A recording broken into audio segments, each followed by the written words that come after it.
All right. With that, we've got Tom Bliss. We were worried Tom was coming over today, and we put him right before lunch only because of that. Otherwise, I would have taken the before lunch slot. But Tom is working with Justin Manley and Rob Hine down at the University of Georgia down in Savannah. Thanks for having me, Bill, and everything. Nice to be here.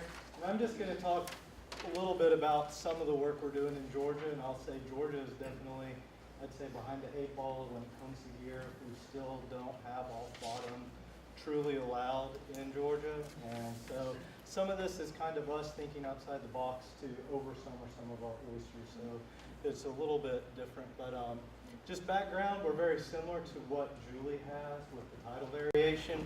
On average, we have daily tides twice a day, 6 to 9 feet water exchange. During the spring tides, that can be as high as 12 feet, so different. Our leases are strictly intertidal, so we cannot get into the deeper waters for any of our gear, and all of our lease sizes are very inside because they were strictly based for wild harvest. So when we think of a lease, ours are not ubiquitous at all. Some are very much, have multitudes of little creeks and everything, and some of them actually have some bigger mud flats. And what is here, this is from another study, but this just kind of gives a real brief idea of what the tide looks like. These are some reefs we were studying, but that's at high tide, and that's what it looks like about 4 hours later. So in a very short period of time, we get that large water exchange. So for this work, we're lucky enough to have some area right behind our lab here, which is our lab's right here. We could test right here. The state gave us some permission to do some gear testing right there, which really cut down on the time, which was very nice. But this is the Skidaway River. So we're a back barrier island. We're about 8 miles inland from the Atlantic Ocean. We get most of the freshwater input in the Skidaway River is from surface runoff, so we have very stable salinities from the low 20s up to the upper 20s year round. Some variation, but that's the typical range. And a lot of this came from, as we're getting into oyster aquaculture, trying to figure out the best way to oversummer our oysters. We do not have summertime harvest. So what's the best way to retain our oysters over the summer and have them be sellable and come the next spring or next fall? And this is, Georgia is very much blessed with an abundant oyster spat. We can have on average during the summer months 10 to 20,000 spat per meter squared. And so this is a very good indication of what you get with your oysters if you ignore them during the summer months. These were ones that we just did traditionally on a rack off the bottom, and that is what we ended up with when you ignore them. These are ones that we dropped on bottom to just put them on a bag on the bottom, and the fouling was very low. The downside to that is that we have very fine sediments that shift a lot, and if you miss it, you can suffocate your oysters in a matter of a couple days. So labor-wise, it's really not that beneficial to hold them that way long term. So what we did is we had some extra cages floating around, and we just got to thinking, well, what can we do to look at how we can hold them in this intertidal range to keep them over summer so that we can keep the fouling low and keep survival high because of the high temperatures we got. So we had some 2x2 cages, or we called them 2x2s, they held 4 bags. We also had some low pros floating around, and we put those intertidally as well as a few of them subtidally, where we went on the edge of the channel where they typically drop the crab traps. And then we also tied a buoy to a few of these and anchored them, so where as the tide came in, that buoy would lift and pop them off bottom.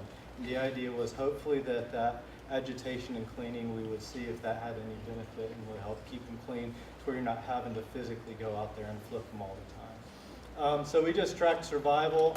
We did look at the change in growth and just to see if there was any difference between the treatments. And for overset, we really just did a real quick visual ranking, so I don't have any hard statistics on that, but we'll go to that in a second. But the interesting thing in this is, and I forgot to mention, we did use different mesh sized bags.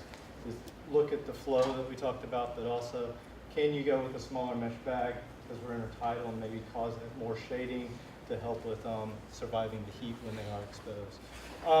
The one thing that popped out to us, the red line, is what we call the intertidal, or the green line, the semi-buoyants, those are the ones that floated as the tide came in. And as you'll see, survival across all, regardless of mesh size, on all of them was around above 60 to 80% on all of them. Definitely showed that having that agitation and stuff like that definitely helped with the flow on them. Interestingly enough, our intertidal ones with the two, what we call the 2x2s, overall they performed the poorest, and this was even going out on a routine basis of cleaning every 2 weeks. Those cages got silted in very quickly, and that caused the bags to also fill up. So we had a lot of mortality on those. And then interestingly enough, the other thing that came out to us is the purple lines are subtidal. And if we could get permission to go subtidal, we actually saw, using larger mesh size, that you could sink those cages and check them every 2 weeks. You gave up a little bit of growth, as you'll see, but you actually had really good survival, and it got them out of that really, hot zone that we're always trying to fight when our tides drop. And so this is the change in growth. There was no difference when we ran the statistics between the change in growth between them, but you can see that the semi-buoyants overall grew the best, which makes sense. They were probably getting the best flow, staying a little cleaner and getting a little bit off bottom to where they were getting, better food resources. And then our subtitles grew the slowest, but they also, we also had that really good survival when we looked at it in those larger meshes. And we didn't tease it out completely by bag size, but you can see over here we just kind of did a quick plot over it, and you can see the larger mesh size on those deep subtitles did a little bit better. So those gave us some ideas to think about as we move forward. And then for overset, we just did a quick visual to look to get an idea. Just a real quick ranking. It was just kind of a count of how many oysters or barnacles that we see on top. And typically it was, 3 or less we called low, 3 to 7 was moderate, and above 7 was high. And you can see averaged out, most of them came within that moderate level, so which we were very pleased about to see that just doing that routine cleaning every 2 weeks and stuff like that you could get, control it. And I mean, ideally this is what we're going for, to have that clean, so we got a lot of ways to go.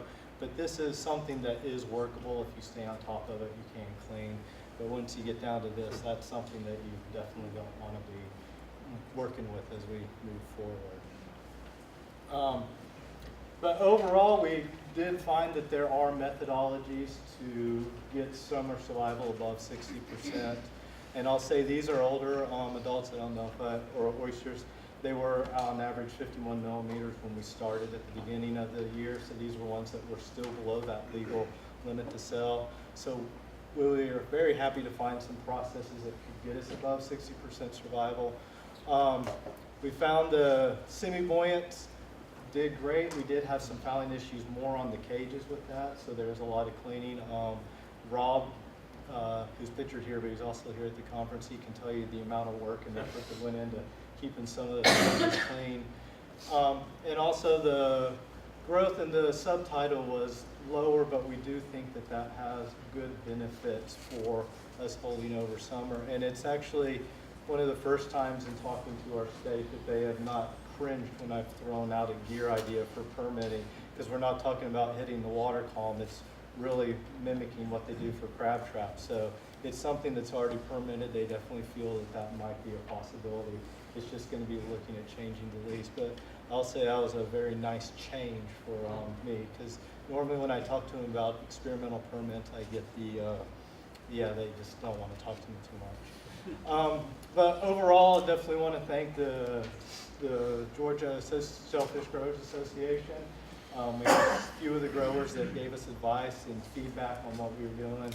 That's always good to get. And then DNR for giving us permission to trial some of this on a very small scale, even though it's not completely permitted yet in our waters.